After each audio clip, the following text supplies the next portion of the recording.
Bonsoir. Bonsoir. Je serai président autant que je le dois, candidat à chaque fois que je le peux, a dit ce soir le chef de l'État.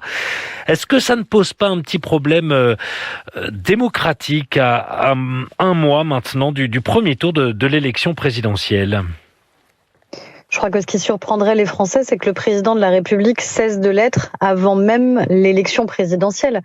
Alors qu'on a une guerre sur le continent européen, est-ce qu'on accepterait que le président de la République ne soit plus qu'un candidat pour sa réélection et ne s'occupe plus de ce qui préoccupe quand même aujourd'hui notre actualité et ce qui préoccupe directement les Français ? D'ailleurs, les premières questions qui lui ont été posées ce soir, j'étais à Poissy, ont été évidemment liées à la guerre en Ukraine. Donc il se doit d'être d'abord le président de tous les Français, et comme tout président d'ailleurs, jusqu'au dernier moment.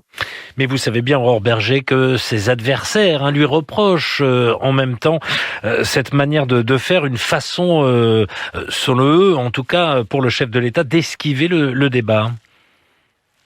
Le débat, il a eu lieu ce soir en direct avec les Français. Le président de la République a d'ailleurs aussi répondu à des questions des journalistes aujourd'hui. Il a dit d'ailleurs qu'il s'y soumettrait régulièrement dans le cadre de la campagne. Donc le débat, il existe de facto aussi entre les différents projets des candidats. Donc il n'y a pas du tout d'esquive.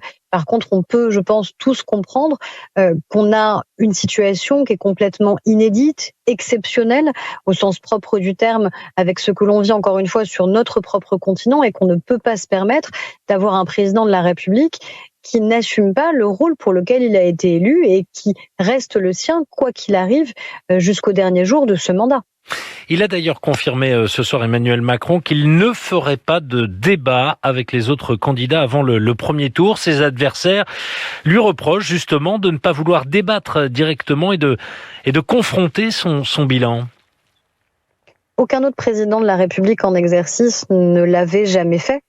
Aucun autre président de la République en exercice n'a jamais participé à un débat avant le second tour de l'élection présidentielle. Donc je ne vois pas vraiment pourquoi il faudrait que sur cette élection précisément, il faille changer cette règle qui s'est instaurée au fur et à mesure de notre vie démocratique. Est-ce que nous avions une vie démocratique moins dense en 88, en 2002, en 2012, quand nous avions des présidents sortants qui étaient eux-mêmes candidats et que nous n'avions pas eu de débat avant le second tour? J'ai pas l'impression que la France ait été moins une démocratie à ce moment-là.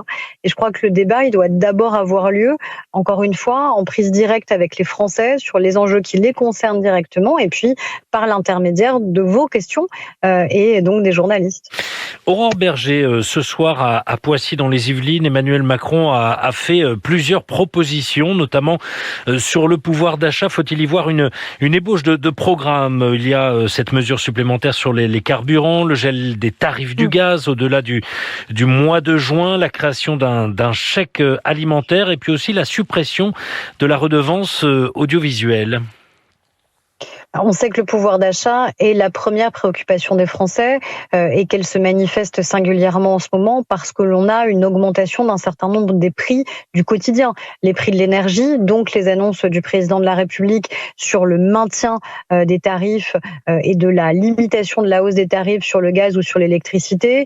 L'annonce d'une mesure rapide aussi sur l'augmentation des prix de l'essence, parce que ça, c'est les Français qui chaque semaine voient la facture qui grimpe, et la question de l'alimentation, parce que c'est d'abord la priorité des Français, c'est comment on arrive à rémunérer justement et dignement nos agriculteurs qui nous permettent de nous alimenter, mais sans mettre en péril ceux qui sont les plus précaires et qui pourraient à un moment rogner sur des dépenses essentielles que sont les dépenses alimentaires, d'où la création, en tout cas c'est notre proposition, d'un chèque alimentaire pour accompagner les Français les plus fragiles et faire en sorte que les gens s'alimentent de bonne manière aussi, tout en rémunérant justement nos agriculteurs.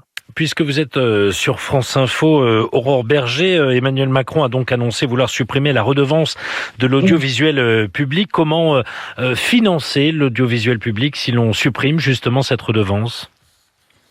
La redevance audiovisuelle, aujourd'hui, les Français la payaient en même temps qu'ils payaient leur taxe d'habitation. À partir du moment où vous supprimez la taxe d'habitation, il fallait de toute façon trouver un autre mécanisme, un autre levier de financement de l'audiovisuel public. Mais la redevance, c'est juste un mécanisme, c'est un outil.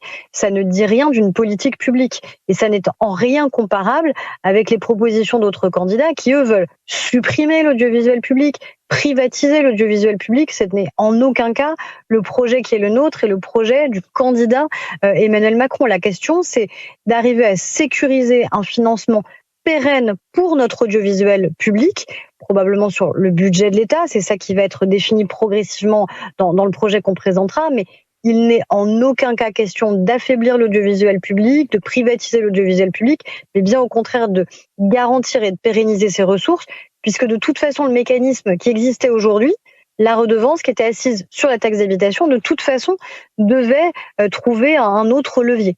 Donc c'est vraiment, il faut bien distinguer les deux. Il y a ceux qui privatisent, il y a ceux qui suppriment l'audiovisuel public, et il y a ceux qui, comme nous, au contraire, le pérennisent. Merci Aurore Berger, députée des Yvelines, présidente déléguée du groupe La République En Marche à l'Assemblée nationale.